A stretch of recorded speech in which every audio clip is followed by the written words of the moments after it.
My channel. आज हम UPSC 2020 का पार्ट 2 पढ़ेंगे। क्वेश्चन नंबर 26 है, इस्पात स्लैग निम्नलिखित में से किसके लिए सामग्री हो सकता है? ऑप्शन नंबर 1 है आधार सड़क के निर्माण के लिए, ऑप्शन नंबर 2 कृषि मृदा के सुधार के लिए, ऑप्शन नंबर 3 सीमेंट के उत्पादन के लिए।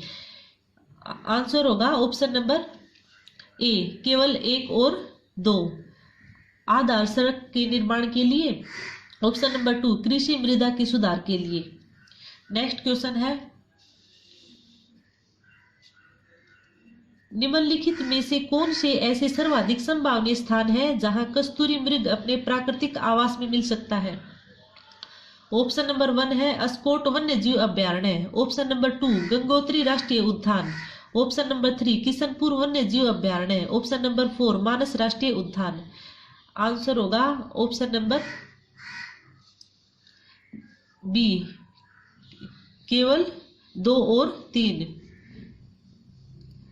ऑप्शन नंबर 2 है गंगोत्री राष्ट्रीय उद्यान, ऑप्शन नंबर 3 किशनपुर वन्य जीव अभ्यारण्य। क्वेश्चन नंबर 28,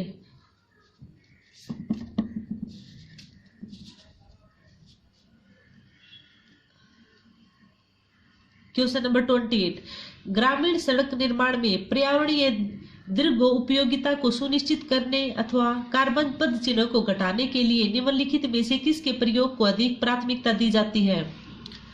ऑप्शन नंबर 1 ताम्र स्लैग, ऑप्शन नंबर 2 शीत मिश्रित एस्फाल्ट प्रौद्योगिकी, ऑप्शन नंबर 3 जियो टेक्सटाइल्स, ऑप्शन नंबर 4 उष्ण मिश्रित एस्फाल्ट प्रौद्योगिकी, ऑप्शन नंबर 5 पोर्टलैंड सीमेंट।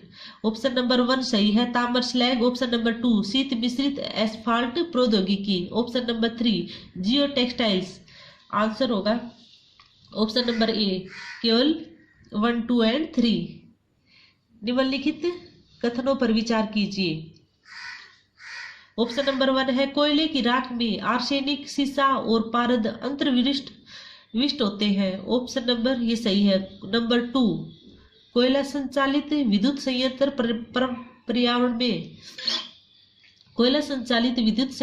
पर्यावरण में सल्फर डाइऑक्साइड और नाइट्रोजन के ऑक्साइड उत्सर्जित करते हैं। ऑप्शन नंबर 3 भारतीय कोयले में राख की अधिक मात्रा पाई जाती है, ये भी गलत है, और ऑप्शन नंबर 2 भी गलत है। कोयला संचालित विद्युत संयंत्र पर्यावरण में सल्फर डाइऑक्साइड और नाइट्रोजन के ऑक्साइड उत्सर्जित करते हैं, ये भी गलत है। ऑप्शन नंबर 1 सही है, कोयले की राख में आर्सेनिक, सीसा और पारद अंतर्विष्ट होते हैं। उपयुक्त कथनों में से कौन से कथन सही है? केवल 1 सही है। नेक्स्ट क्वेश्चन, खेती में बायोचार का क्या उपयोग है? ऑप्शन नंबर 1 बायोचार ऊर्ध्वाधर खेती वर्टिकल फार्मिंग में वृद्धि कर माध्यम के अंश के रूप में प्रयुक्त किया जा सकता है। ऑप्शन नंबर 1 सही है। ऑप्शन नंबर 2 होगा जब बायोचार वृद्धि कर माध्यम के अंश के रूप में प्रयुक्त किया जाता है तो वह नाइट्रोजन यौगिकीकारी सूक्ष्म जीवों की वृद्धि को बढ़ाता है, ये भी सही है। ऑप्शन नंबर 3 है जब बायोचार वृद्धि कर माध्यम के अंश के रूप में प्रयुक्त किया जाता है तब वह उस वृद्धि कर माध्यम की जल धारण क्षमता को अधिक लंबे समय तक बनाए रखने में सहायक होता है, ये तो गलत है। आंसर होगा ऑप्शन नंबर 1 और 2 बायोचार ऊर्ध्वाधर गति में वृद्धि कर माध्यम के अंश के रूप में प्रयुक्त किया जा सकता है। ऑप्शन नंबर 2 जब बायोचार वृद्धि कर माध्यम के अंश के रूप में प्रयुक्त किया जाता है तो नाइट्रोजन यौगिकीकारी सूक्ष्म जीवों की वृद्धि को बढ़ाता है। आंसर होगा ऑप्शन नंबर ए, केवल 1 और 2।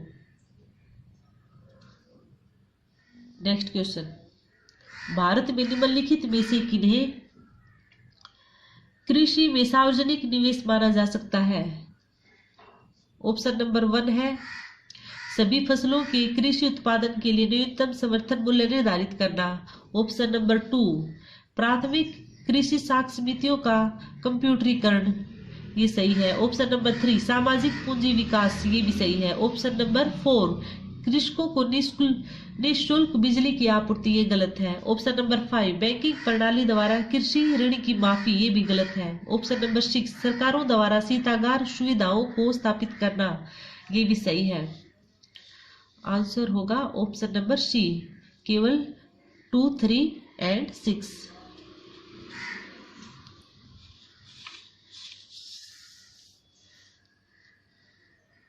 नेक्स्ट क्वेश्चन, भारत में फर्म के ब्याज व्याप्ति अनुपात इंटरेस्ट कवरेज रेशो पद का क्या महत्व है? ऑप्शन नंबर 1 है, यह उस फर्म जिसे बैंक ऋण देने जा रहा है के वर्तमान जोखिम को समझने में मदद करता है। ऑप्शन नंबर 2, यह उस फर्म जिसे बैंक ऋण देने जा रहा है के आने वाले जोखिम के मूल्यांकन में मदद करता है। ये ऑप्शन सही है। ऑप्शन नंबर 3, उधार लेने वाली फर्म का ब्याज व्याप्ति अनुपात जितना अधिक होगा उसकी ऋण समाशोधन क्षमता उतनी ही खराब होगी। ये गलत है। आंसर होगा ऑप्शन नंबर बी, केवल 2, कि यह उस फर्म जिसे बैंक ऋण देने जा रहा है कि आने वाले जोखिम के मूल्यांकन में मदद करता है। नेक्स्ट क्वेश्चन, हाल के दिनों में निम्नलिखित में से कौन से कारक या नीतियां भारत में चावल के मूल्य को प्रभावित कर रही थी?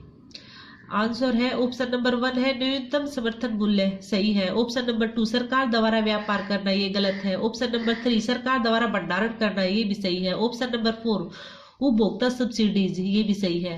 नीचे दिए गए कुट का प्रयोग कर सही उत्तर चुनिए। आंसर होगा ऑप्शन नंबर बी, केवल 1, 3 एंड 4। 1 था न्यूनतम समर्थन मूल्य, 3 है सरकार द्वारा भंडारण करना, ऑप्शन नंबर 4 है उपभोक्ता सब्सिडीज। निम्नलिखित कथनों पर विचार कीजिए। ऑप्शन नंबर 1 है, पिछले दशक में भारत श्रीलंका व्यापार के मूल्य में सतत वृद्धि हुई है। ऑप्शन नंबर 2, भारत और बांग्लादेश के बीच होने वाले व्यापार में कपड़े और कपड़े से बनी चीजों का व्यापार प्रमुख है, ये भी सही है। ऑप्शन नंबर 3, पिछले 5 वर्षों में दक्षिण कोरिया में भारत के व्यापार का सबसे बड़ा भागीदार नेपाल रहा है, ये भी सही है। तीनों ऑप्शन सही है। आंसर होगा option number D, 1, 2 and 3। Next question, निम्नलिखित में से किस समूह के सभी चारों देश G20 के सदस्य हैं? आंसर होगा option number 4, Indonesia, Japan, Singapore एवं दक्षिण Korea. Next question,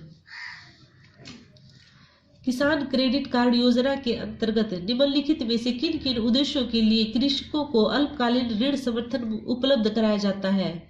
option number 1 है, फार्म परिसंपत्तियों के रखरखाव हेतु कार्यशील पूंजी के लिए। ऑप्शन नंबर 2, कंबाइन कटाई मशीनों, ट्रैक्टरों एवं मिनी ट्रकों के क्रय के लिए। ऑप्शन नंबर 3, फार्म परिवारों की उपभोग आवश्यकताओं के लिए। ऑप्शन नंबर 4, फसल कटाई के बाद के खर्चों के लिए। ऑप्शन नंबर 5, परिवार के लिए घर निर्माण तथा गांव में शीतागार सुविधा की स्थापना करने के लिए। आंसर होगा ऑप्शन नंबर सी, 2, 3, 4 और 5। 2 है कंबाइन कटाई मशीनों, ट्रैक्टरों एवं मिनी ट्रकों के क्रय के लिए। ऑप्शन नंबर 3 है फार्म परिवारों की उपभोग आवश्यकताओं के लिए। ऑप्शन नंबर 4, फसल कटाई के बाद के खर्चों के लिए। ऑप्शन नंबर 5, परिवार के लिए घर निर्माण तथा गांव में शीतागार सुविधा की स्थापना के लिए। नेक्स्ट क्वेश्चन, निम्नलिखित कथनों पर विचार कीजिए। ऑप्शन नंबर 1 है, खाद्य वस्तुओं का उपभोक्ता मूल्य सूचकांक CPI में भार उनके थोक मूल्य सूचकांक WPI में दिए गए भार से अधिक है। ऑप्शन नंबर, ये सही है, ऑप्शन नंबर 1। ऑप्शन नंबर 2 है, WPI सेवाओं के मूल्य में होने वाले परिवर्तनों को नहीं पकड़ता जैसे कि CPI करता है। ऑप्शन नंबर 2 भी सही है। ऑप्शन नंबर 3 है, भारतीय रिजर्व बैंक ने अब मुद्रास्फीति के मुख्य मान हेतु तथा प्रमुख नीतिगत दरों के निर्धारण और परिवर्तन हेतु WPI को अपना लिया है। ये ऑप्शन भी सही है। आंसर होगा option number D, 1, 2 and 3। Next question, निम्नलिखित युग्मों पर विचार कीजिए। नदी और कहां पर जाकर मिलती है ये? फर्स्ट ऑप्शन है मेकोंग मिलती है अंडमान सागर में। ऑप्शन नंबर 2 थेम्स, ये आयरिश सागर में, ये भी सही है। ऑप्शन नंबर 3 गलत है, वोल्गा कैस्पियन सागर। ऑप्शन नंबर 4 जम्बेजी हिंद महासागर। आंसर होगा ऑप्शन नंबर डी, केवल 1, 2 एंड 4।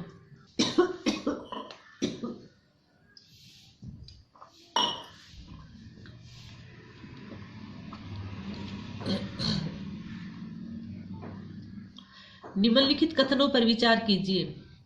ऑप्शन नंबर 1 है सभी अनाजों, दालों एवं तिलहनों का न्यूनतम समर्थन मूल्य एमएसपी पर प्रापण यानी खरीद भारत के किसी भी राज्य या केंद्र शासित प्रदेश यूटी में असीमित होता है। सही है ऑप्शन नंबर 1।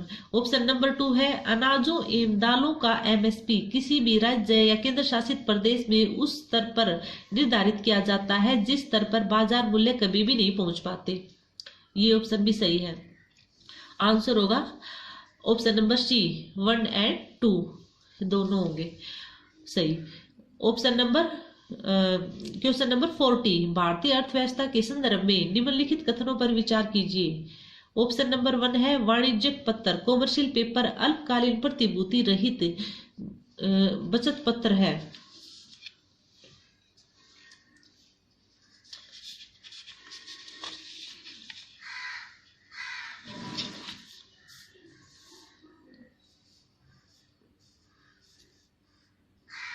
ऑप्शन नंबर 2 है जमा। ऑप्शन नंबर 2 जमा प्रमाण पत्र सर्टिफिकेट ऑफ डिपॉजिट भारतीय रिजर्व बैंक द्वारा किसी निगम को निर्गत किया जाने वाला दीर्घकालीन प्रपत्र है। ऑप्शन नंबर ये भी सही है। ऑप्शन नंबर 3 है शीघ्रावधि द्रव सेल मनी अंतर बैंक लेन देनों के लिए प्रयुक्त अल्प अवधि का वित्त है। ये भी सही है। ऑप्शन नंबर 4 शून्य coupon bond zero coupon bond अनुसूचित व्यापारिक बैंकों द्वारा निगमों को निर्गत किए जाने वाले ब्याज सहित अल्पकालीन बॉन्ड है। आंसर होगा ऑप्शन नंबर डी, केवल 2, 3 और 4। 2 था जमा प्रमाण पत्र सर्टिफिकेट ऑफ डिपॉजिट भारतीय रिजर्व बैंक द्वारा किसी निगम को निर्गत किया जाने वाला दीर्घकालीन प्रपत्र है। ये भी सही है। ऑप्शन नंबर 3 शीघ्रावधि द्रव अंतर बैंक लेन देनों के लिए प्रयुक्त अल्प अवधि का वित्त है। ये भी सही है। ऑप्शन नंबर 4 कूपन शून्य कूपन बॉन्ड अनुसूचित व्यापारिक बैंकों द्वारा निगमों को निर्गत किए जाने वाले ब्याज सहित अल्पकालीन बॉन्ड है। ये भी सही है। आंसर होगा ऑप्शन नंबर डी, केवल 2, 3 और 4। Thanks for watching. Please like share and subscribe.